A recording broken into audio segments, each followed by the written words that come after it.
बच्चे ने दी माँ बाप को एक सीख। किसी गांव में एक बूढ़ा व्यक्ति अपने बेटे और बहू के साथ रहता था। परिवार सुखी संपन्न था, किसी तरह की कोई परेशानी नहीं थी।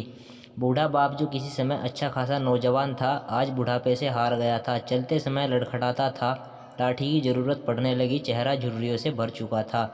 एक दिन शाम को जब सारे लोग खाना खाने बैठे, बेटा ऑफिस से आया था, भूख ज्यादा थी, सो जल्दी से खाना खाने बैठ गया और साथ में बहू और उसका एक बेटा भी खाने लगे। बूढ़े हाथ जैसे ही थाली उठाने को हुए, थाली हाथ से छिटक गई, थोड़ी दाल टेबल पर गिर गई। बहू बेटे ने घृणा दृष्टि से पिता की ओर देखा और फिर से अपना खाने में लग गए। बूढ़े पिता ने जैसे ही अपने हिलते हाथों से खाना खाना शुरू किया तो खाना कभी कपड़ों पे गिरता, कभी जमीन पर। बहू चिढ़ते हुए कहा, हे राम, कितनी गंदगी तरह से खाते हैं, मन करता है इनकी थाली किसी अलग कोने में लगवा देते हैं। बेटे ने भी ऐसे सिर हिलाया जैसे पत्नी की बात से सहमत हो, और उनका बेटा यह सब मासूमियत से देख रहा था। अगले दिन पिता की थाली उस टेबल से हटाकर एक कोने में लगवा दी गई। बूढ़ा पिता रोज की तरह खाना खाने लगा। खाना कभी इधर गिरता, कभी उधर। छोटा बच्चा अपना खाना छोड़कर लगातार अपने दादा की तरफ देख रहा था। माँ ने पूछा, क्या हुआ बेटे, तुम दादाजी की तरफ क्या देख रहे हो और खाना क्यों नहीं खा रहे?